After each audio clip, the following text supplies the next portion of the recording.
नेतृत्व को हम सबका नमन, वंदन, अभिनंदन। इस अवसर पर मंच पर गरिमामयी उपस्थिति है केंद्रीय कार्मिक लोक शिकायत एवं पेंशन मंत्रालय और प्रधानमंत्री कार्यालय में राज्य मंत्री माननीय डॉक्टर जितेंद्र सिंह जी की।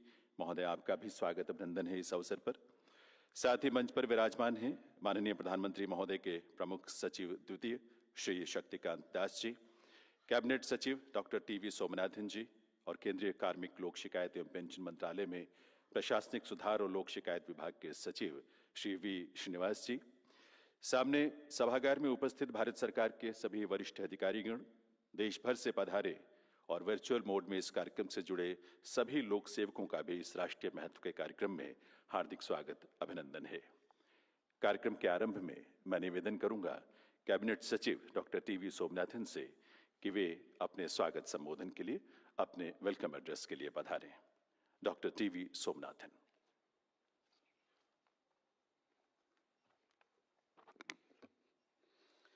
Honorable Prime Minister, Honorable Minister of State in the Ministry of Personnel, Public Grievances and Pensions, Principal Secretary 2 to the Prime Minister, Secretary, Administrative Reforms and Public Grievances, esteemed dignitaries, members of the civil services, ladies and gentlemen.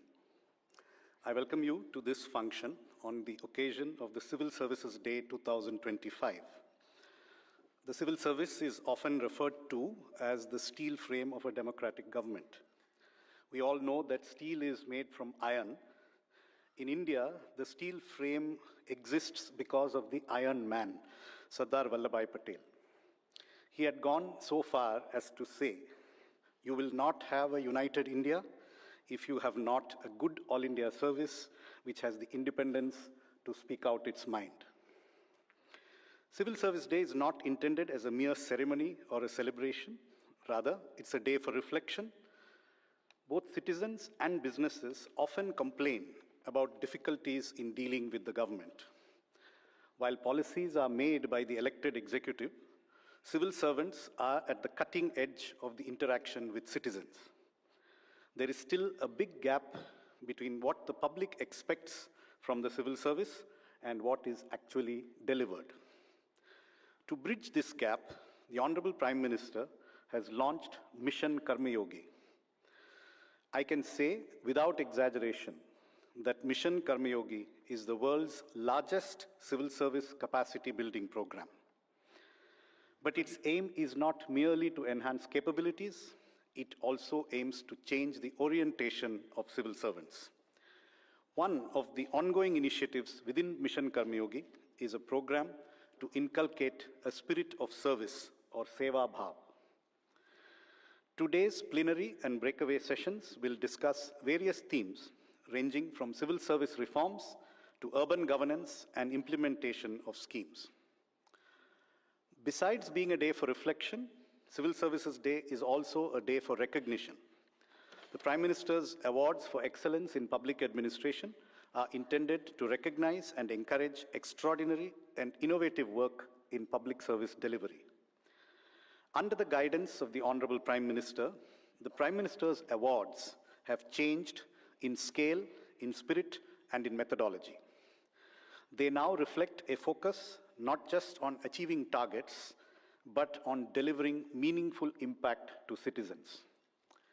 This year, 1,588 applications were received from over 710 districts, as well as from ministries and departments of states and the Government of India. Out of these, only 16 nominations have been chosen for an award. Thus, on an average, only 1 in 100 nominations succeeds. Nominations are submitted online. Awards are chosen through an independent, multi-stage screening and assessment using quantitative data received from ministries, presentations via video conferences, on-the-ground spot studies, and citizen feedback through call centers. I must say there is very little that differentiates the top 20 to 25 nominations from the ones actually selected from an award. Some excellent submissions did not make it to the list due to intense competition. As we honor the award winners and their teams, we also appreciate those who were considered but who did not receive an award. Success in government is never achieved by individuals, it is always achieved by teams. In conclusion, let me thank the Honorable Prime Minister for sparing the time to recognize and honor the contribution of the civil service. Thank you. Jai Hind.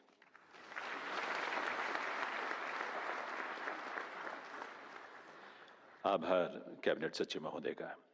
अब मैं निवेदन करूंगा केंद्रीय कार्मिक लोक शिकायत एवं pension मंत्रालय और प्रधानमंत्री कार्यालय में राज्य मंत्री डॉक्टर जितेंद्र सिंह जी से। वे इस अवसर पर अपने संबोधन के लिए पधारें। डॉक्टर जितेंद्र सिंह जी।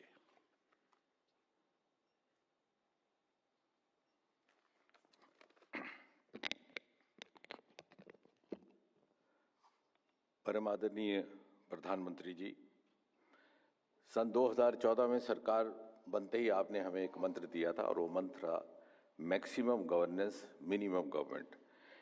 यदि साधारण शब्दों में इसकी व्याख्या की जाए तो इसका अर्थ समझ में जो आता है वो कुछ इस तरह से कि ऐसा प्रशासन, एक ऐसा गवर्नेंस मॉडल जिसमें अधिक से अधिक पारदर्शिता हो, मैक्सिमम ट्रांसपेरेंसी, अधिक से अधिक नागरिक भागीदारी, मैक्सिमम सिटीजन सेंट्रिसिटी, अधिक से अधिक जवाबदेही, मैक्सिमम अकाउंटेबिलिटी और इसी तरह से maximum governance redressal and finally maximum ease of governance. गत 11 वर्षों में इन सभी पहलुओं पर आधुनिक टेक्नोलॉजी का पर्याप्त उपयोग करते हुए अपेक्षित परिणाम हासिल करने का प्रयास किया गया है। हम ये कैसे भूल सकते हैं कि सरकार बनने के तुरंत बाद जो वह बहुत ही एक प्रमुख फैसला इसी मंत्रालय के द्वारा किया गया था, वो था गेजेटेड ऑफिसर के द्वारा दस्तावेज अटेस्ट करने के नियम को समाप्त करना और सेल्फ अटेस्टेशन की अनुमति देना। और इस तरह से सारे देश में एक बहुत बड़ा पैगाम गया कि look here, now we have a prime minister who has the capacity and the confidence to trust the youth of this country. उसके कुछ ही दिन के बाद आपने लाल किले से आह्वान किया कि सरकारी पदों की नियुक्तियों में इंटरव्यू की प्रथा को समाप्त होना चाहिए। मुझे गर्व और हर्ष है कहते हुए कि इसी मंत्रालय ने 3 माह के भीतर सारी प्रक्रिया को संपन्न करके 1 जनवरी 2016 से इंटरव्यू समाप्त करने के आदेश जारी कर दिए and thereby provided a level playing field to every section of youth. और इसी तरह से जैसे कि अभी कैबिनेट सेक्रेटरी कह रहे थे, उसी दिनों में इस समारोह के साथ ताल्लुक रखने वाला भी एक निर्णय लिया गया और पीएम एक्सीलेंस अवार्ड का स्वरूप बदल दिया गया। पहले ये अधिकतर इंडिविजुअल प्रोफाइल पर आधारित हुआ करता था, अब ये डिस्ट्रिक्ट स्तर की स्पर्धा पर, और नतीजा ये कि इतना उत्साह कि 95-97% जिले इसमें भाग लेते हैं। इसी मंत्रालय के द्वारा गत 10-11 वर्षों में कुछ एक ऐसे सफल प्रयोग हुए हैं जो अब सक्सेस स्टोरीज बन करके आसपास के देशों के द्वारा भी अनुसरणीय है। उनमें एक है सीपी ग्राम्स, इसी विभाग से ताल्लुक रखता। सन 2014 से पहले सारे साल भर में जो शिकायतें दर्ज होती थी ग्रीवेंस विभाग में, उनकी संख्या थी 2 लाख। आज बढ़कर के वो 26 लाख तक पहुंच गई। Because we have been prompt, we have been responsive, we follow timelines. औसतन टाइमलाइन डिस्पोजल हुआ करता था 60-62 दिन, अब घट करके 13 दिन हो गया और दिन ब दिन घट रहा है। और अधिकतर ग्रीवेंसेस 5-6 दिन में डिस्पोज ऑफ हो जाती है। और पिछले ही साल हमने इसके साथ एक नया आयाम जोड़ा है, human intervention in the online disposal. यानी हर ग्रीवेंस के डिस्पोजल के बाद विभाग का एक अधिकारी व्यक्तिगत तौर पर शिकायतकर्ता के साथ फोन पर बातचीत भी करता है।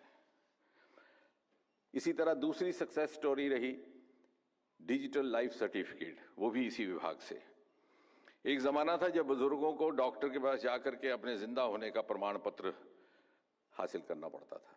हमें लगा ये शायद बहुत मानवीय बात नहीं है। बायोमेट्री को इंट्रोड्यूस किया गया और जब लाइफ स्पैन बढ़ने लगा और ये महसूस हुआ कि एक लाइफ स्पैन के बाद, एक उम्र के बाद बायोमेट्री उतनी विश्वसनीय नहीं रहती, तो we were among the first in the government sector to introduce face recognition technology. Mission Karmayogi आपकी व्यक्तिगत रुचि और हस्तक्षेप से, जिसका जिक्र अभी कैबिनेट सेक्रेटरी साहब ने किया, in brief the shift from rule to rule. और कोविड की आपदा आने से बहुत पहले ही लगभग 80-90% हमारा कामकाज ऑनलाइन शिफ्ट हो चुका था, जिसका परिणाम ये कि कोविड के दौरान, लॉकडाउन के दौरान एक दिन का भी विलंब ना हुआ और मिनिमम अटेंडेंस मैक्सिमम आउटपुट का एक नया डिक्टम सामने आया।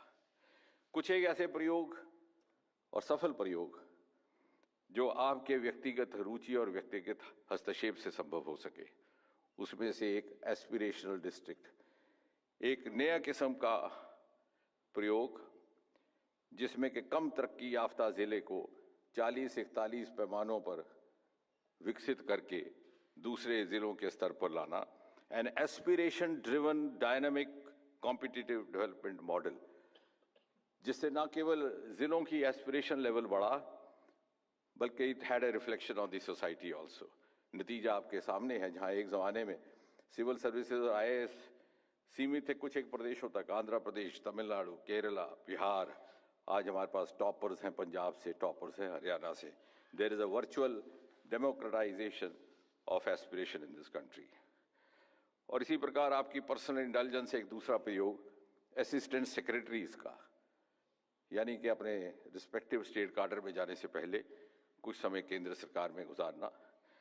और आज के ये पुरस्कार विजेता और अधिकतर यहाँ बैठे हुए हमारे युवा अधिकारी भी उनमें से हैं जो इस प्रक्रिया से गुजर चुके हैं। In fact these are the young civil servants who are going to be the torch bearers of this year's Civil Services Day theme, which is Viksit Bharat, Holistic Development of India.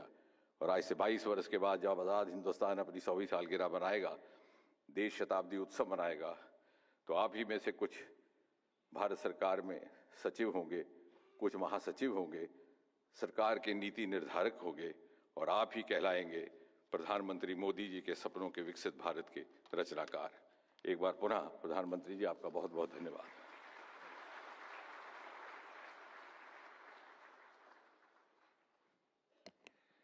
आभार डॉक्टर जितेंद्र सिंह जी का।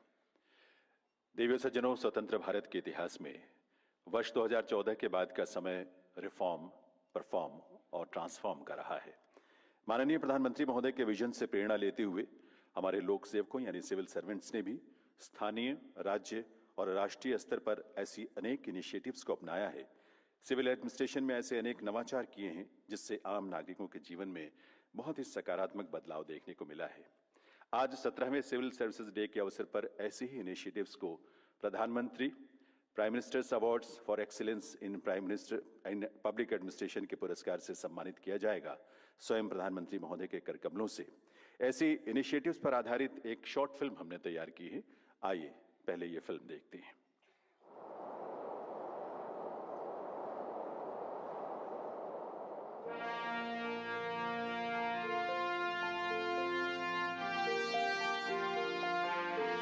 हम हैं वो आईना जिसे देख कर देश संवरता है। अब भारत को भरोसा है उन पर जो चूकते नहीं, जो थकते नहीं और जो हारते नहीं।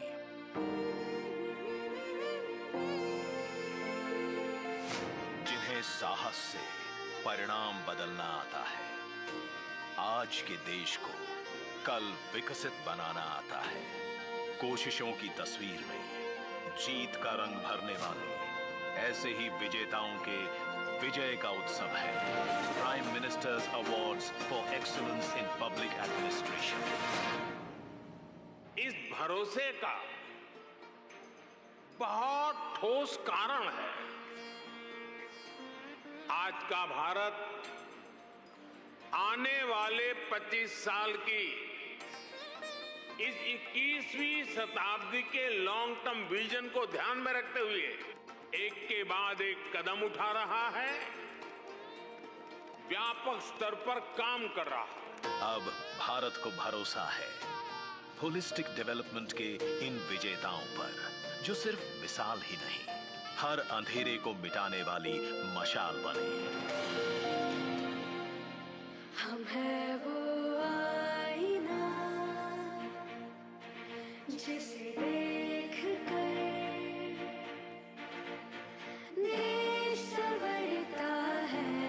हमने कभी जिंदगी में सोचा ही नहीं था हम ऐसे मकान में रह सकेंगे।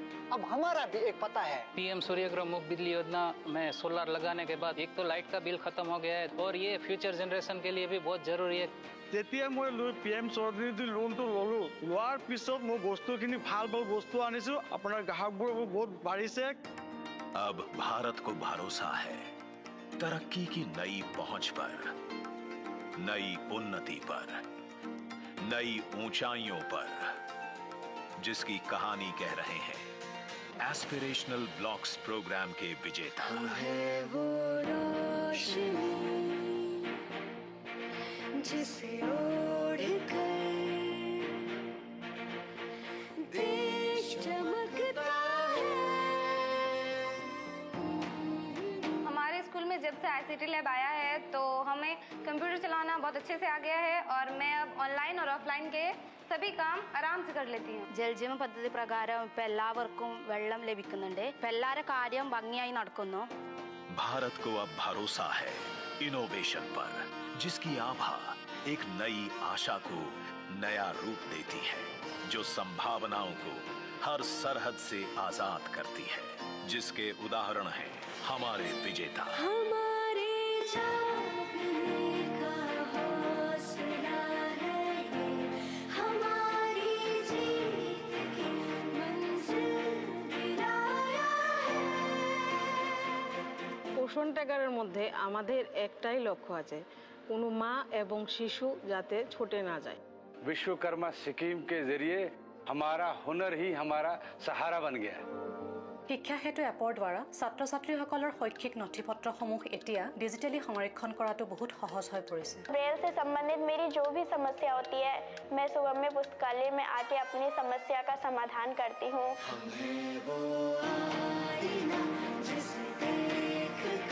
अब भारत को भरोसा है इसे विकसित बनाने को, इसकी मिट्टी से किए हमारे वादों पर कि हम वो बीज बो कर रहेंगे, हम वो पेड़ उगा कर रहेंगे कि जिसकी डाली पर बैठने सोने की चिड़िया लौट आएगी। हम हैं पतवार जिसे थामे वो तूफान से लड़ता है।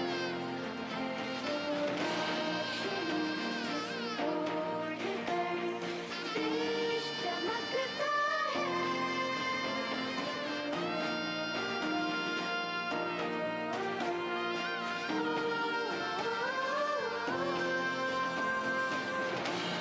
हम हैं वो आईना जिसे देख कर देश संवरता है।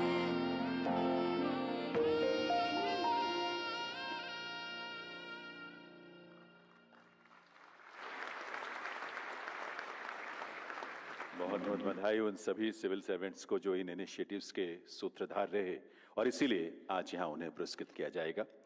देवी सज्जनों, ऐसी सभी अनूठी पहलों को संकलित करके केंद्रीय प्रशासनिक सुधार और लोक शिकायत विभाग ने 2 ई-बुक्स तैयार की हैं। इनमें से एक है होलिस्टिक डेवलपमेंट ऑफ डिस्ट्रिक्ट्स पर आधारित ई-बुक और दूसरा है नवाचार यानी इनोवेशंस पर आधारित ई-बुक। माननीय प्रधानमंत्री महोदय से विनम्र अनुरोध है वे रिमोट का बटन दबाकर इन दोनों ई-बुक्स का विमोचन करने की कृपा करें।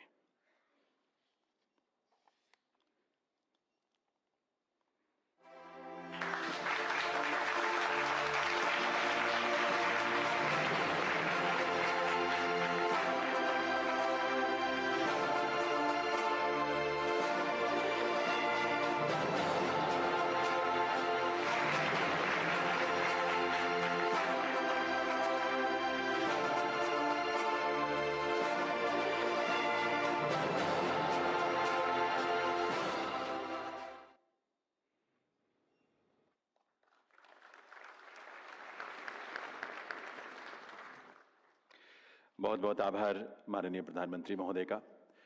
देवी सज्जनों, अब समय है prime ministers awards for excellence in public administration प्रदान किए जाने का। आज यहां वर्ष 2024 के लिए 3 वर्गों में कुल 14 पुरस्कार प्रदान किए जा रहे हैं।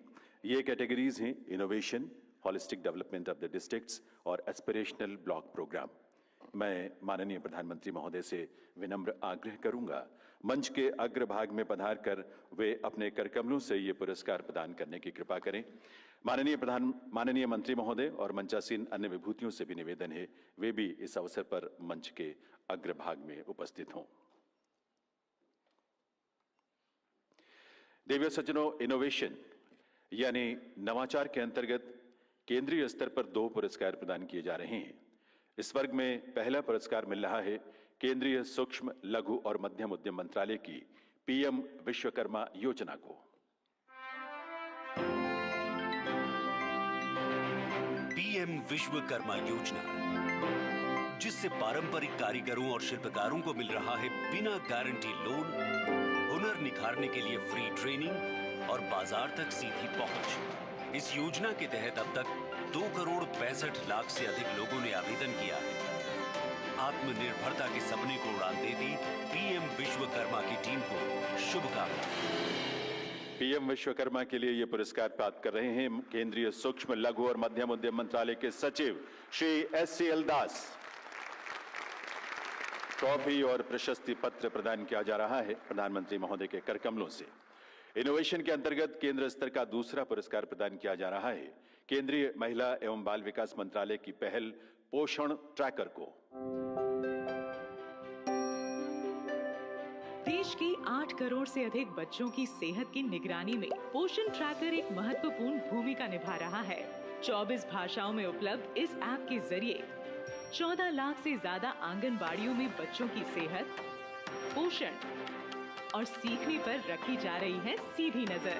भारत के भविष्य को सशक्त बनाने में जुटी पोषण ट्रैकर टीम को शुभकामनाएं। पोषण ट्रैकर इनिशिएटिव्स के लिए ये पुरस्कार प्राप्त कर रहे हैं केंद्रीय महिला एवं बाल विकास मंत्रालय के सचिव श्री अनिल मलिक।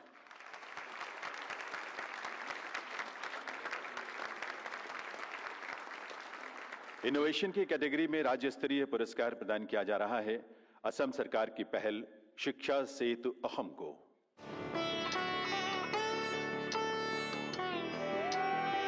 असम में शुरू हुआ शिक्षा सेतु एक्सॉम ऐप, जो स्कूलों को जोड़ रहा है AI, डेटा और तकनीक से।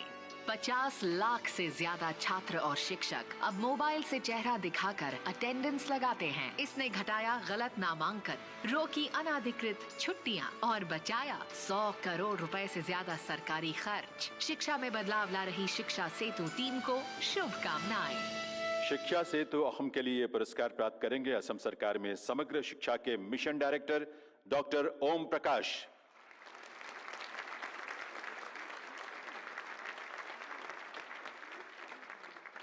नवाचार के वर्ग में ही जिला स्तरीय प्रशासन में उत्कृष्ट पहल के लिए पुरस्कार प्रदान किया जा रहा है उत्तर प्रदेश के मुरादाबाद जिले की सुगम्य पुस्तकालय पहल को। उत्तर प्रदेश के मुरादाबाद में शुरू हुआ सुगम्य पुस्तकालय, जो दिव्यांग बच्चों को पढ़ने, सीखने और आगे बढ़ने को समान मौका देती है। यहाँ दिव्यांग बच्चों के लिए ब्रेल लिपि में किताबें, स्पीच टू टेक्स्ट, खेल वर्कशीट और फिजियोथेरेपी जैसी खास सुविधाएं हैं। दिव्यांगों को नई उम्मीद देने वाली सुगम्य पुस्तकालय की टीम को शुभकामनाएं। उत्तर प्रदेश के मुरादाबाद जिले की सुगम्य पुस्तकालय पहल के लिए ये पुरस्कार प्राप्त कर रहे हैं मुरादाबाद के जिलाधिकारी श्री अनुज सिंह।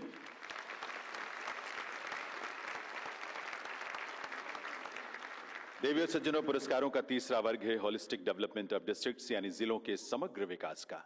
इस वर्ग में केंद्र सरकार की 11 फ्लैगशिप स्कीम्स के क्रियान्वयन में सर्वश्रेष्ठ प्रदर्शन करने वाले देश के 5 जिलों को पुरस्कार प्रदान किया जा रहा है और इसमें पहला जिला है गुजरात का राजकोट।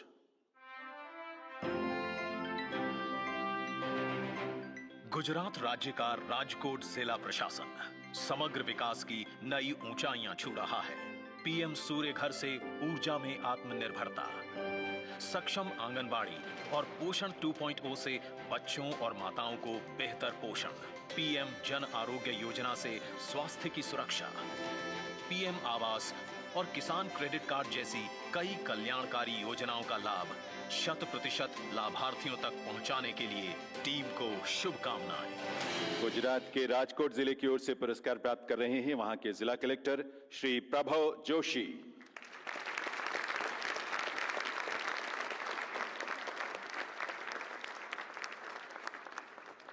इस वर्ग में पुरस्कृत किया जाने वाला अगला जिला है त्रिपुरा का गोमती जिला।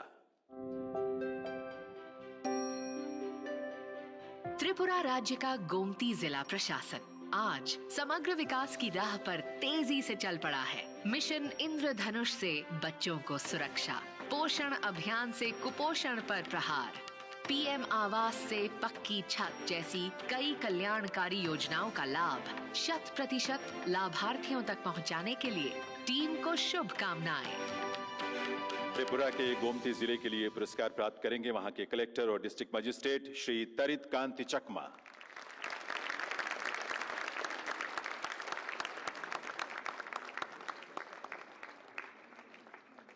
होलिस्टिक डेवलपमेंट ऑफ डिस्ट्रिक्ट्स की कैटेगरी में अगला पुरस्कार प्रदान किया जा रहा है असम के तिनसुकिया जिले को।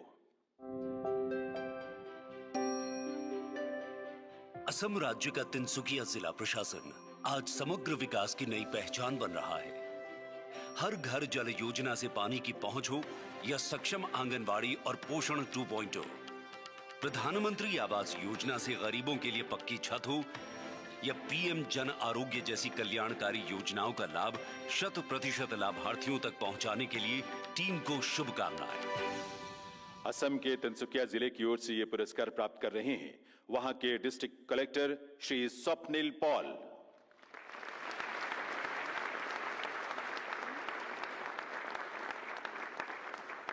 इस वर्ग में पुरस्कृत किया जाने वाला 5वां जिला है जम्मू कश्मीर का कुपवाड़ा जिला।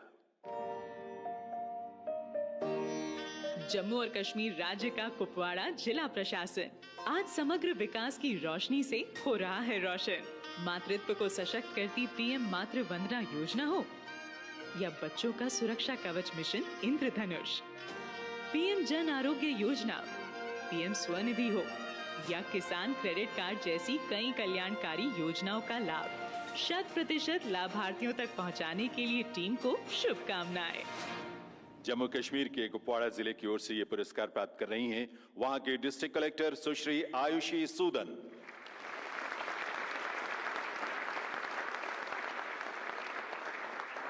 इस वर्ग में पुरस्कृत किया जाने वाला अगला जिला है ओडिशा का कोरापुट जिला।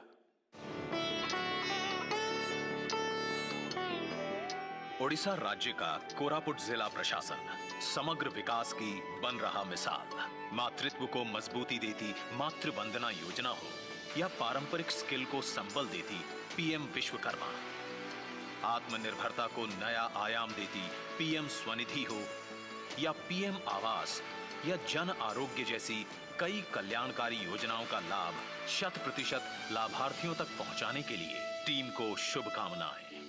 ओडिशा के कोरापुट जिले की ओर से पुरस्कार प्राप्त कर रहे हैं वहां के कलेक्टर और डिस्ट्रिक्ट मजिस्ट्रेट श्री वी कीर्तिवासन।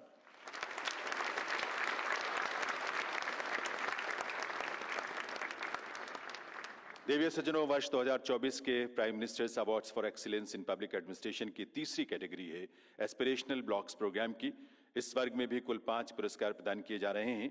इसके अंतर्गत पहला पुरस्कार प्रदान किया जा रहा है झारखंड में सरायकेला खरसावां के गम्हरिया ब्लॉक को।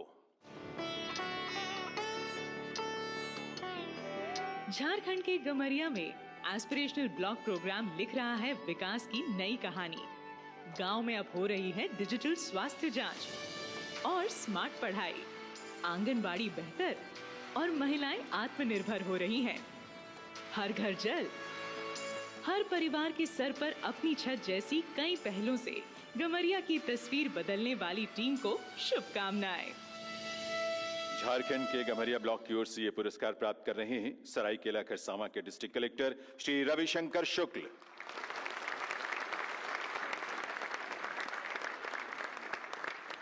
आकांक्षी ब्लॉक कार्यक्रम के वर्ग में अगला पुरस्कार प्रदान किया जा रहा है केरल में कासरगोड के पारप्पा ब्लॉक को। केरल के कासरगोड जिले का पारप्पा ब्लॉक एस्पिरेशनल ब्लॉक प्रोग्राम के तहत तरक्की की नई पहचान बन रहा है। आदिवासी समुदायों के लिए चिकित्सा शिविर, बालिकाओं को आत्मरक्षा का प्रशिक्षण, पक्के घर, पशुओं का टीकाकरण और सेल्फ हेल्प ग्रुप्स को रिवॉल्विंग फंड वितरण जैसी पहलों के माध्यम से पारप्पा के विकास की नई कहानी लिखने वाली टीम को हार्दिक शुभकामनाएं। केरल के पारप्पा ब्लॉक की ओर से ये पुरस्कार प्राप्त कर रहे हैं कासरगोड के डिस्ट्रिक्ट कलेक्टर श्री इनबसेकर के।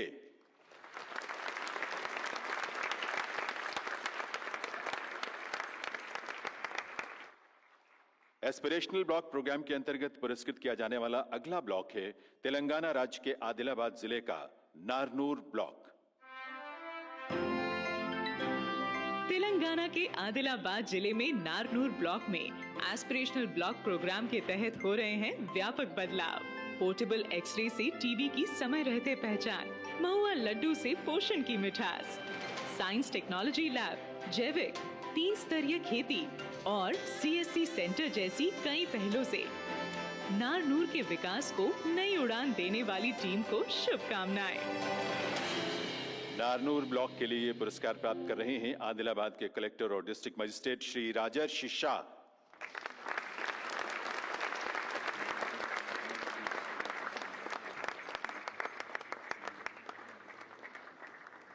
इस वर्ग में अगला पुरस्कार प्रदान किया जा रहा है त्रिपुरा में धलाई जिले के गंगानगर ब्लॉक को।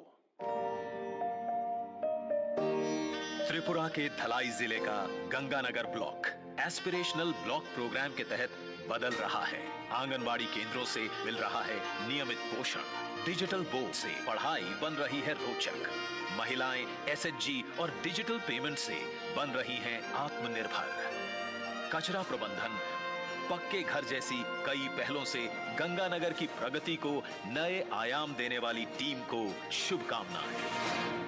त्रिपुरा के गंगानगर ब्लॉक की ओर से ये पुरस्कार प्राप्त कर रहे हैं धलाई जिले के कलेक्टर और डिस्ट्रिक्ट मजिस्ट्रेट श्री साजो वाहिद ए।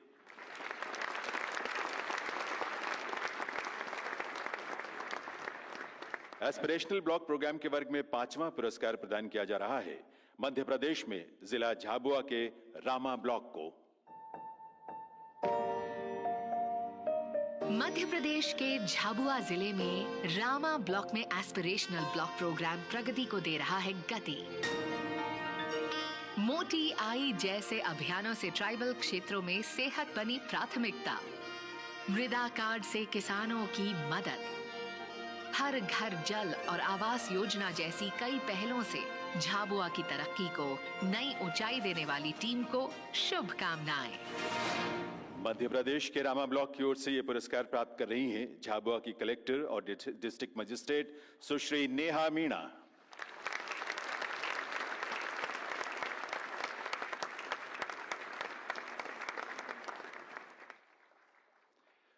बहुत बहुत बधाई आप सभी को। देव सज्जनों, इसके साथ ही आइए आप सबके करतल ध्वनि के साथ विनम्र अनुरोध करें माननीय प्रधानमंत्री श्री नरेंद्र मोदी जी से उनके उद्बोधन के लिए, उनके मार्गदर्शन के लिए।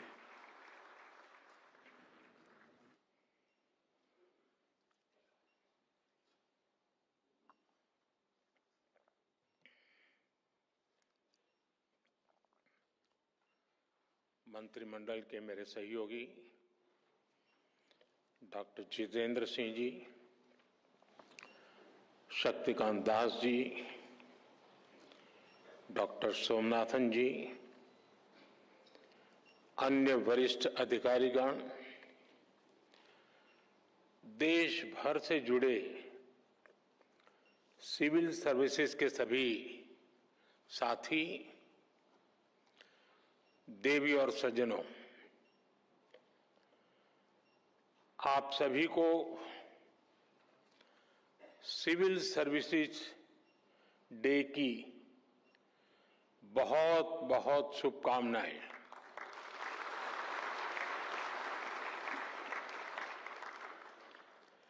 इस बार का civil service day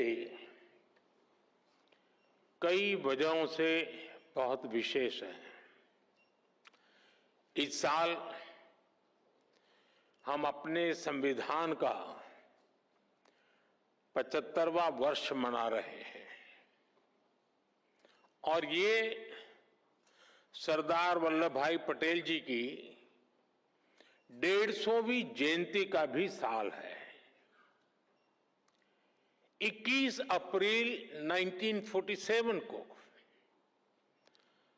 Sardar Vallabh भाई पटेल ने आप सभी को स्टील फ्रेम ऑफ इंडिया कहा था।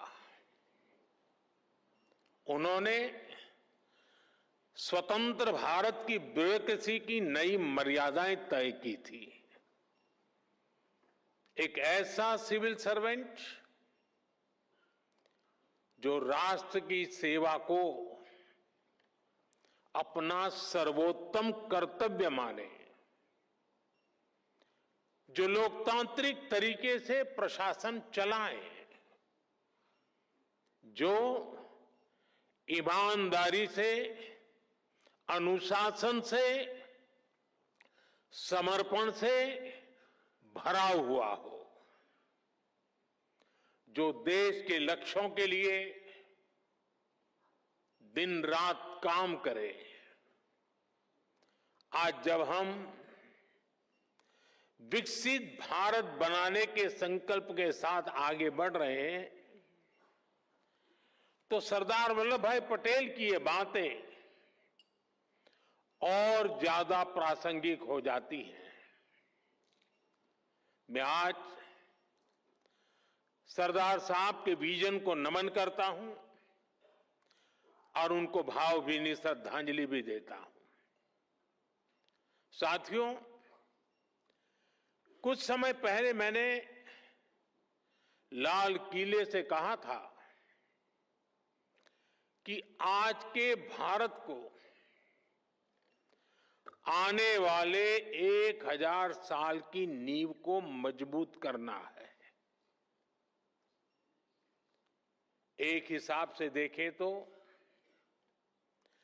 1000 साल की सहस्त्राब्दी में पहले 25 साल बीत गए हैं।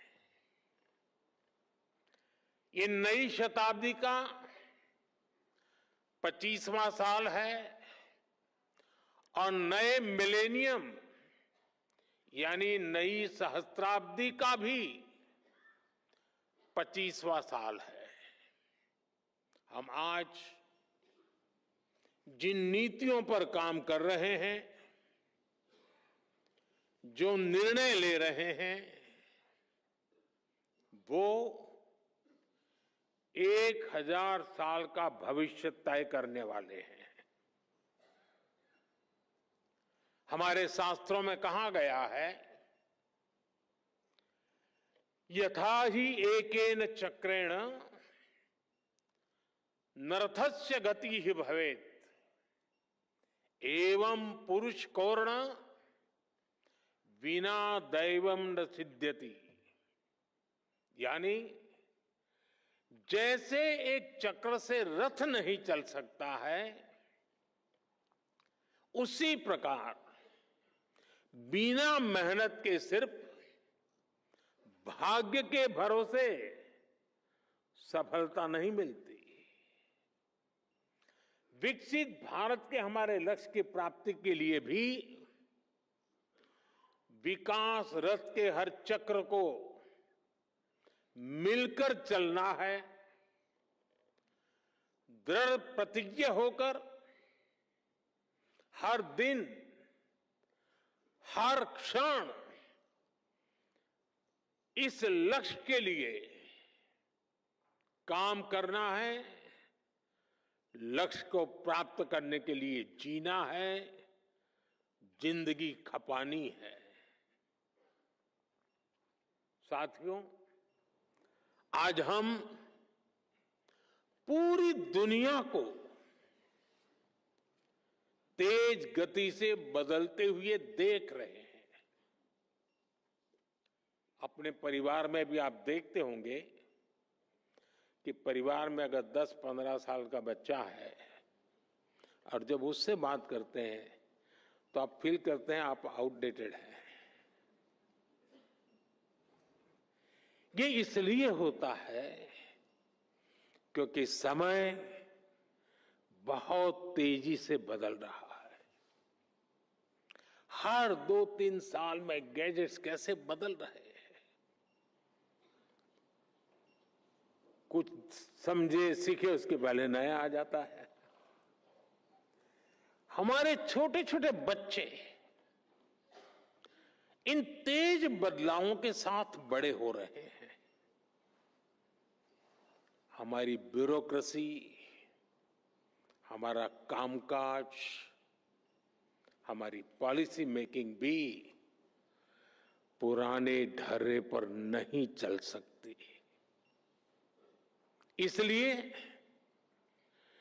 2014 के बाद से देश में व्यवस्था परिवर्तन का एक बहुत बड़ा महायज्ञ शुरू हुआ है। हम इस तेज स्पीड के साथ खुद को तेजी से ढाल रहे हैं। आज भारत की एस्पिरेशनल सोसाइटी, भारत के युवा, भारत के किसान, भारत की महिलाएं, उनके सपनों की उड़ान आज जिस ऊंचाई पर है वो वाकई अभूतपूर्व है। इन अभूतपूर्व आकांक्षाओं की पूर्ति के लिए अभूतपूर्व गति भी आवश्यक है। आने वाले वर्षों में भारत कितने ही बड़े बड़े पड़ावों से गुजरेगा। एनर्जी सिक्योरिटी से जुड़े लक्ष्य, क्लीन एनर्जी से जुड़े लक्ष्य, स्पोर्ट्स से लेकर के स्पेस को लेकर, यानी ऐसे अनेक नए लक्ष्य हर सेक्टर में देश का परचम और नई ऊंचाइयों पर लहराना है। और ये जब मैं बात करता हूं तब, और देश जब सोचता है तब, हर किसी की नजर आप पर है, भरोसा आप पर है, बहुत बड़ा दायित्व आप सब मेरे साथियों पर है।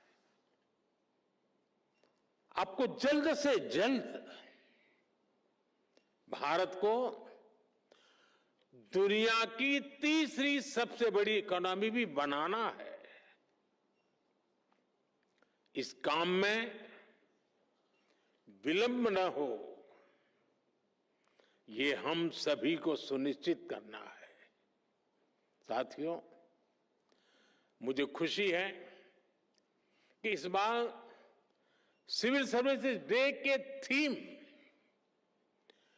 होलिस्टिक डेवलपमेंट ऑफ इंडिया रखी गई है।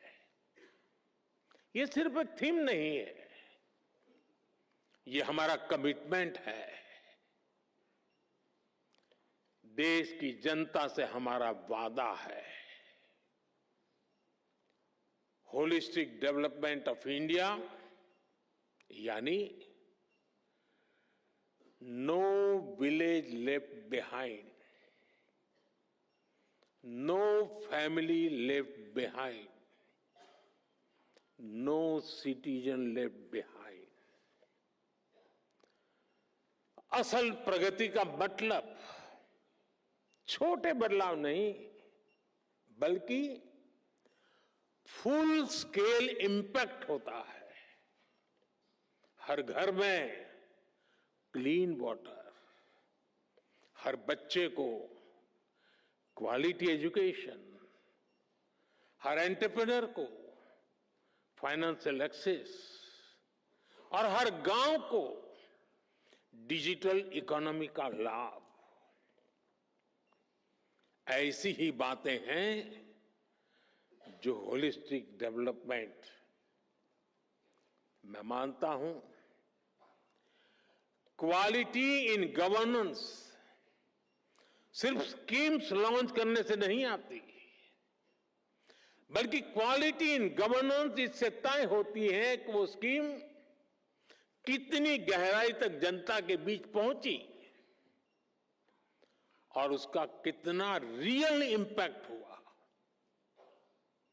आज राजकोट हो, गोमती हो, तिनसुकिया हो, कोरापुट हो, ऐसे कितने ही जिलों में हम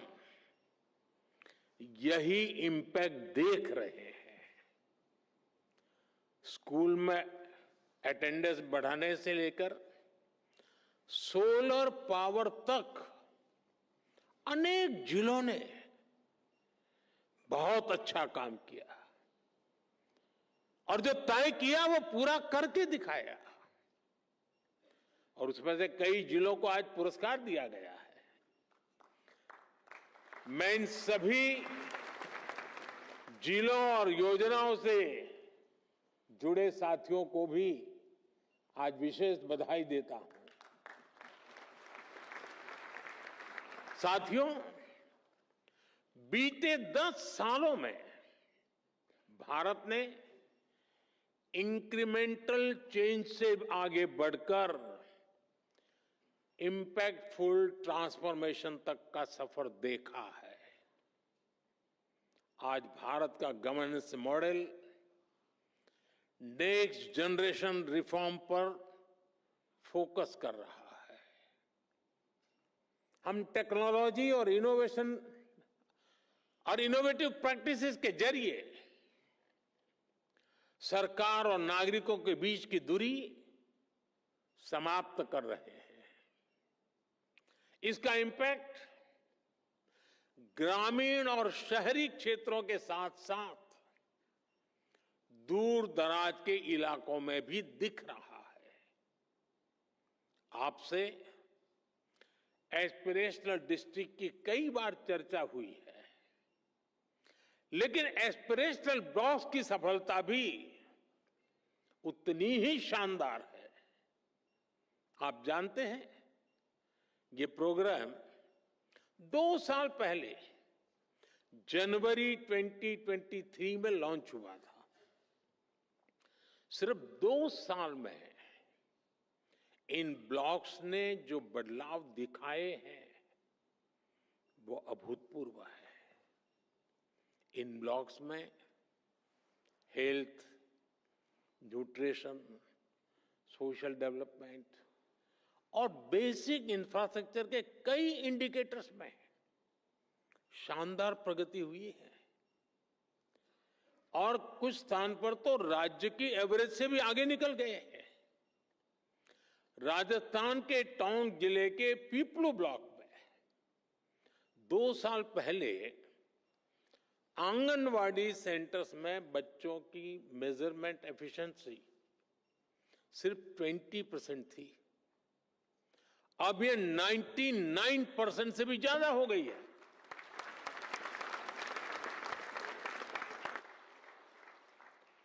बिहार के भागलपुर में जगदीशपुर ब्लॉक है। वहां पहली तिमाही में ही गर्भवती महिलाओं का रजिस्ट्रेशन पहले सिर्फ 25% था, अब ये बढ़कर 90% से ज्यादा हो गया है। जम्मू कश्मीर के मारवाह ब्लॉक में इंस्टीट्यूशनल डिलीवरी की पहले 30% थी, जो बढ़कर के 100% हो चुकी हैं। झारखंड के गुरडी ब्लॉक में नल से जल का कनेक्शन 18% से बढ़कर के 100% हो गया है। ये सिर्फ आंकड़े नहीं है, ये लास्ट माइल डिलीवरी के हमारे संकल्प की सिद्धि को दिखाता है। ये दिखाते हैं कि सही इंटेंट, सही प्लानिंग और सही एग्जीक्यूशन से दूर दराज के हिस्सों में भी इच्छित परिवर्तन संभव है। साथियों, पिछले 10 सालों में भारत ने कई ट्रांसफॉर्मेटिव बदलाव करके दिखाए हैं, उपलब्धियों की नई ऊंचाई को छुआ है। भारत आज सिर्फ ग्रोथ की वजह से नहीं जाना जा रहा, बल्कि गवर्नेंस, ट्रांसपेरेंसी और इनोवेशन के बेंचमार्क्स आज भारत सेट कर रहा है। G20 प्रेसिडेंसी भी इसका एक उदाहरण है। 60 से ज्यादा शहरों में 200 से ज्यादा मीटिंग्स, इतना बड़ा और इंक्लूसिव फुटप्रिंट G20 के इतिहास में पहली बार हुआ।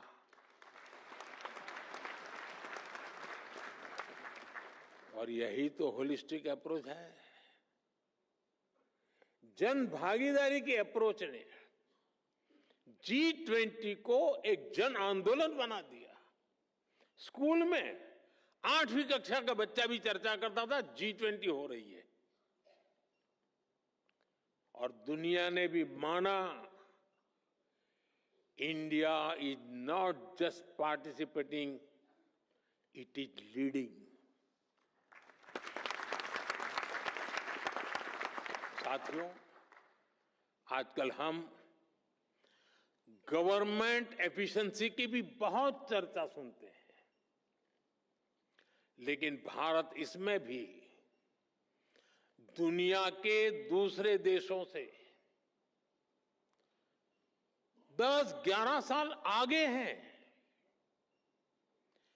पिछले 11 वर्षों में हमने डिले सिस्टम को खत्म करने की कोशिश की है। हम नए प्रोसेसेस बना रहे हैं। हम टेक्नोलॉजी के माध्यम से टर्न अराउंड टाइम को घटा रहे हैं। ईज ऑफ बिजनेस को बढ़ावा देने के लिए हमने 40,000 से ज्यादा कंप्लायंसेस को खत्म किया है।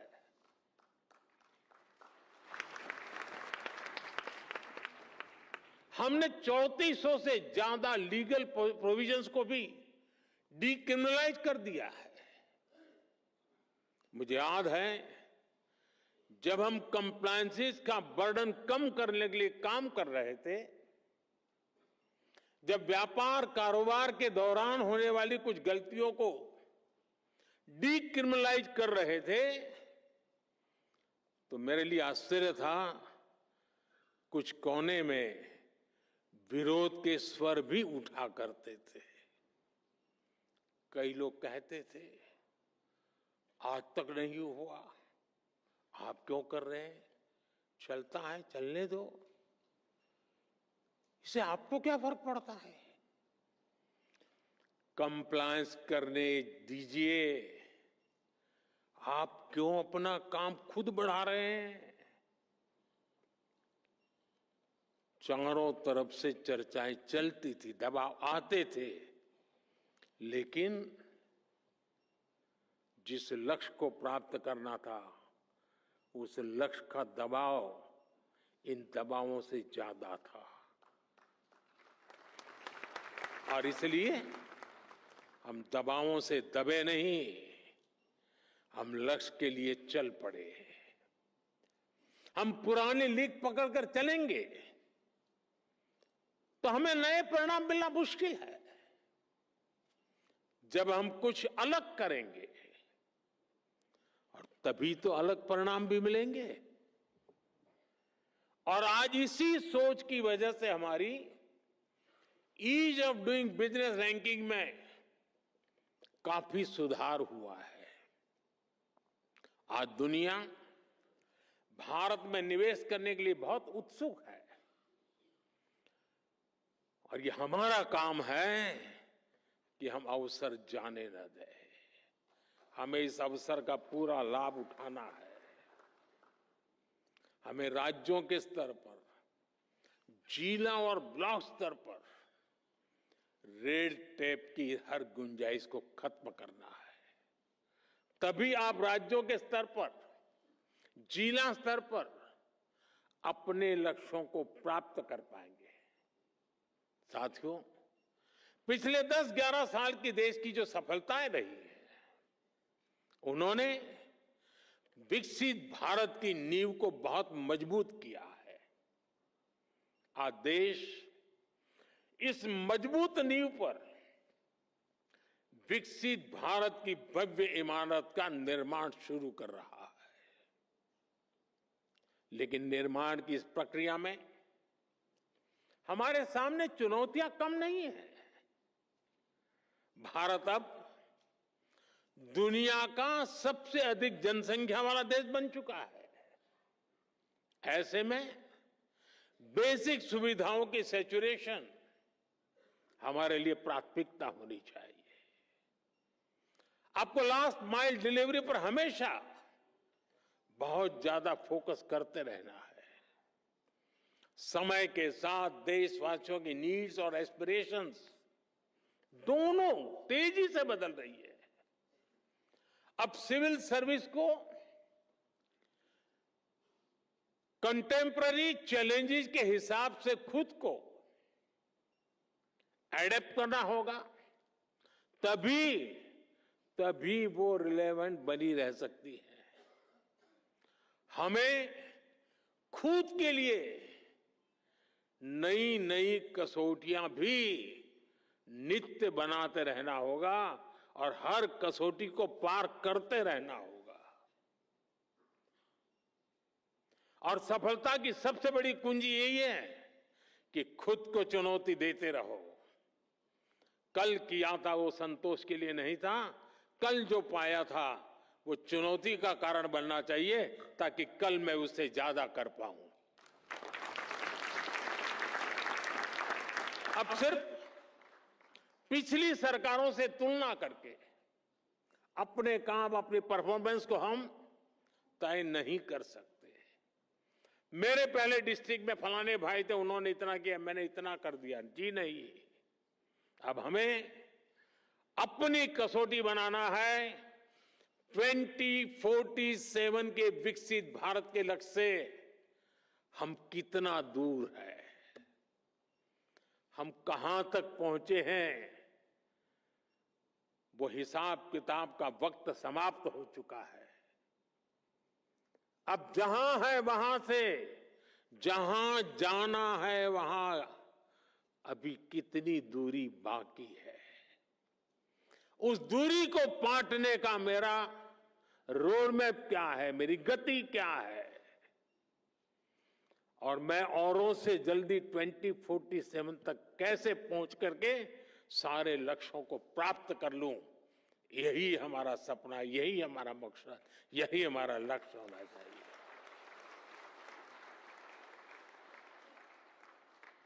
हमें हर सेक्टर में देखना होगा कि जो लक्ष्य हमने तय किए हैं क्या उनको पाने के लिए हमारी वर्तमान स्पीड काफी है। अगर नहीं है तो हमें उसे बढ़ाना है। हमें याद रखना है आज जो टेक्नोलॉजी हमारे पास है वो पहले नहीं थी। हमें टेक्नोलॉजी की ताकत के साथ आगे बढ़ना है। 10 साल में हमने 4 करोड़ गरीबों के लिए पक्के घर बनाए, लेकिन अभी 3 करोड़ नए घर बनाने का लक्ष्य हमारे सामने है। हमने 5-6 सालों में 12 करोड़ से ज्यादा ग्रामीण घरों को नल कनेक्शन से जोड़ा है। अब हमें जल्द से जल्द गांव के हर घर को नल कनेक्शन से जोड़ना है।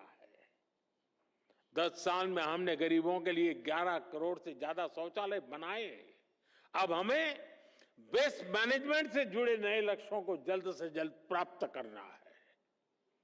कोई सोच भी नहीं सकता था कि करोड़ों गरीबों को 5 लाख रुपए तक का मुफ्त इलाज मिलेगा। अब हमें देश की जनता में न्यूट्रिशन को लेकर नए संकल्पों को सिद्ध करना है। हमारा एक ही लक्ष्य होना चाहिए, 100% कवरेज, 100% इम्पैक्ट। इसी अप्रोच ने 10 साल में 25 करोड़ लोगों को गरीबी से बाहर निकाला है। यही अप्रोच भारत को गरीबी से पूरी तरह मुक्त करेगा।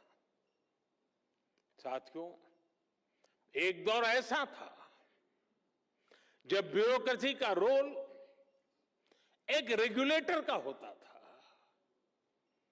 जो इंडस्ट्रियलाइजेशन और एंटरप्रेन्योरशिप की स्पीड को कंट्रोल करती थी। इस सोच से भी देश बहुत आगे निकल चुका है। आज हम ऐसा एनवायरनमेंट क्रिएट कर रहे हैं जो सिटीजन में एंटरप्राइज को प्रमोट करे और उन्हें हर बैरियर को क्रॉस करने में मदद दे। इसलिए सिविल सर्विस को एनेबलर बनाना होगा, सिर्फ रूल बुक के कीपर के रूप में ही नहीं, बल्कि ग्रोथ के फैसिलिटेटर के रूप में अपना विस्तार करना होगा। मैं आपको एमएसएमई सेक्टर का उदाहरण दूंगा। आप जानते हैं, देश ने मिशन मैन्युफैक्चरिंग शुरू किया है। इसकी सफलता का बहुत बड़ा आधार हमारा एमएसएमई सेक्टर है। आज दुनिया में हो रहे बदलावों के बीच हमारे एमएसएमई, स्टार्टअप्स और युवा उद्यमियों के पास एक अभूतपूर्व ऐतिहासिक अवसर है। ऐसे में ये जरूरी है कि हम ग्लोबल सप्लाई चेन में अधिक कॉम्पिटिटिव बने। हमें यह भी याद रखना है कि एमएसएमईज का कंपटीशन सिर्फ छोटे एंटरप्रेन्योर से नहीं है, इनकी प्रतिस्पर्धा पूरी दुनिया से है।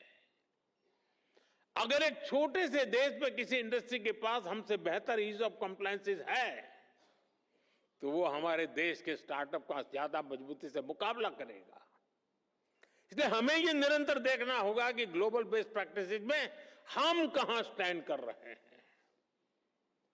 भारत के इंडस्ट्री का लक्ष्य अगर ग्लोबली बेस्ट प्रोडक्ट बनाने का है, तो भारत की ब्यूरोक्रेसी का लक्ष्य दुनिया में सबसे best ease of compliances environment देने का होना चाहिए।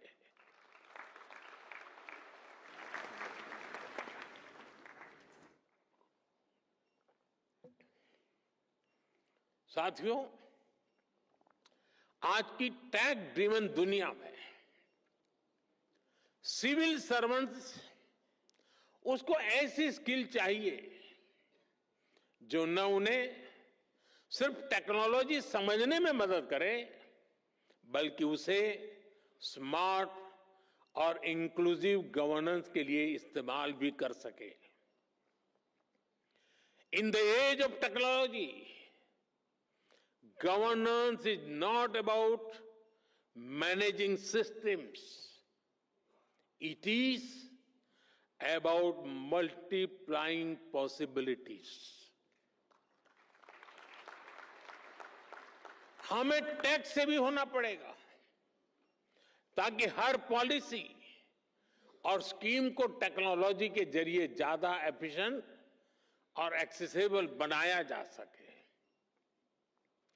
हमें डाटा ड्रिवन डिसीजन मेकिंग में एक्सपर्ट बनना होगा, जिससे पॉलिसी डिजाइनिंग और इंप्लीमेंटेशन से ज्यादा एक्यूरेट कर सके। आजकल आप देख रहे हैं कि आर्टिफिशियल इंटेलिजेंस और क्वांटम फिजिक्स कितनी तेजी से विकसित हो रही है। जल्दी ही टेक्नोलॉजी के यूज में एक नया रिवॉल्यूशन आएगा। ये उस डिजिटल और इंफॉर्मेशन एज से कहीं आगे होगा जिनसे आज जिससे परिचित है उससे भी आपको फ्यूचर की टेक्नोलॉजी रिवॉल्यूशन के लिए खुद को तैयार करना होगा। पूरी सिस्टम को तैयार करने की व्यवस्था भी विकसित करनी पड़ेगी ताकि हम नागरिकों को बेस्ट सर्विस भी दे पाएं और उनके एस्पिरेशंस को भी पूरा कर सके। हमें सिविल सर्वेंट्स की क्षमता को बढ़ाना होगा ताकि हम एक फ्यूचर रेडी सिविल सर्विस तैयार कर सके। और इसलिए मिशन कर्मयोगी और civil service capacity building programme, और जिसका जिक्र हमारे कैप्सेक ने अभी किया, मैं इन दोनों को मेरे लिए वो बहुत अहम मानता हूं। साथियों, तेजी से बदलते समय में हमें ग्लोबल चैलेंजेस पर भी गहरी नजर रखनी है। आप देख रहे हैं, फूड, वाटर और एनर्जी सिक्योरिटी अब भी बड़ी चुनौती बनी हुई है। विशेष रूप से ग्लोबल साउथ के लिए यह बहुत बड़ा संकट है। लंबे समय से चल रहे संघर्षों के कारण कई देशों में हालात और मुश्किल होते जा रहे हैं। इसका असर लोगों पर पड़ता है, रोजमर्रा के जीवन पर पड़ता है। डोमेस्टिक और एक्सटर्नल पहलुओं के बीच बढ़ते इंटरकनेक्शन को हमें समझना हुए हमें अपनी रीति और रीति को बदलना होगा। हमें आगे बढ़ना होगा। क्लाइमेट चेंज हो, प्राकृतिक आपदाएं हो, महामारी हो, साइबर क्राइम के खतरे हो, सभी में एक्शन के लिए भारत को 10 कदम आगे रहना ही होगा। हमें लोकल लेवल पर स्ट्रेटेजी बनानी होगी, रिजिलियंस डेवलपमेंट करनी होगी। साथियों, मैंने लाल किले से पंच प्राण की बात कही थी। विकसित भारत का संकल्प गुलामी की मानसिकता से मुक्ति, अपनी विरासत पर गर्व, एकता की शक्ति और कर्तव्यों को ईमानदारी से निभाना। आप सभी इन पंच प्राणों के प्रमुख वाहक हैं। हर बार जब आप इंटीग्रिटी को कन्वीनियंस पर,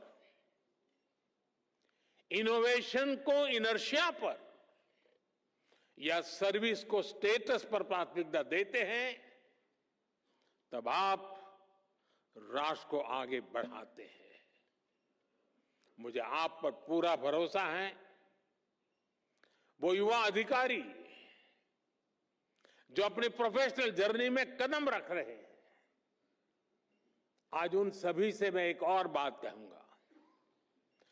समाज में कोई भी ऐसा नहीं होता है जिसके जीवन में, जिसकी सफलता में सोसाइटी का, समाज का कुछ न कुछ योगदान न हो।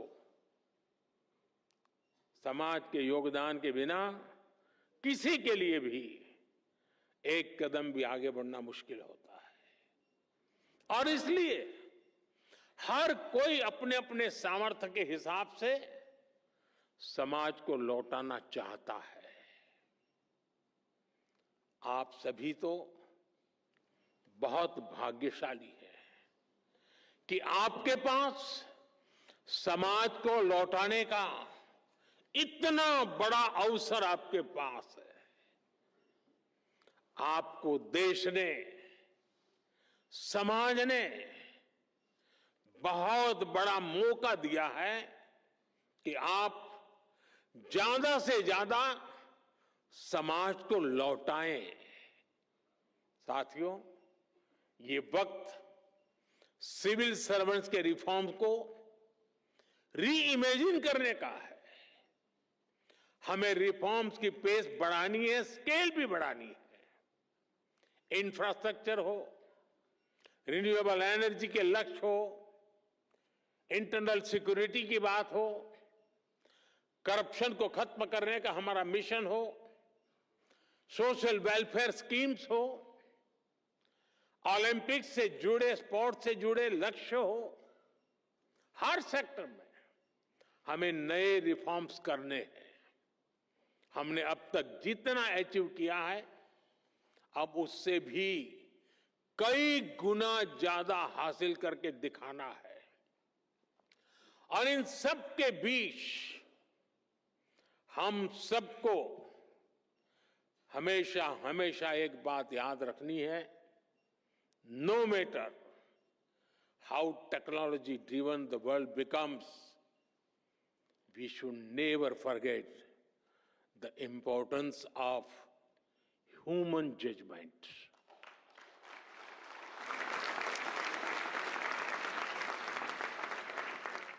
संवेदनशील रहिए,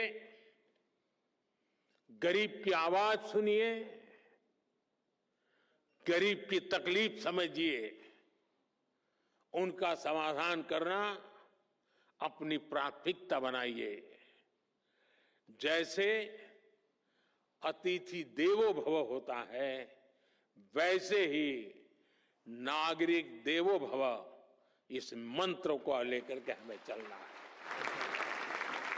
आपको सिर्फ भारत के सिविल सर्वेंट्स के रूप में ही नहीं, विकसित भारत के शिल्पकार के रूप में अपने दायित्व के लिए तैयार करना है।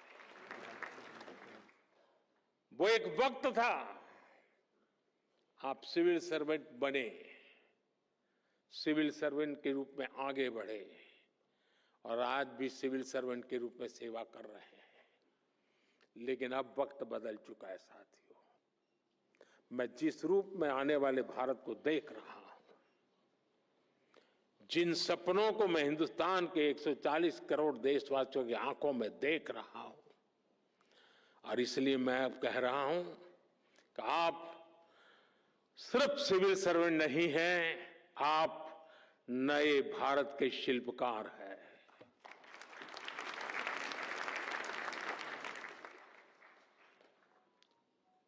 शिल्पकार का उस दायित्व निभाने के लिए हम स्वयं को सक्षम बनाएं, हम समय को लक्ष्य के लिए समर्पित करें, हर सामान्य व्यक्ति के सपनों को खुद के सपने बना करके जिए। आप देखिए, विकसित भारत आपकी आंखों के सामने आप देख पाएंगे। मैं आज लेक्चर कर रहा हूं, तब मेरी नजर एक छोटी सी गुड़िया पर गई, वहां बैठी है।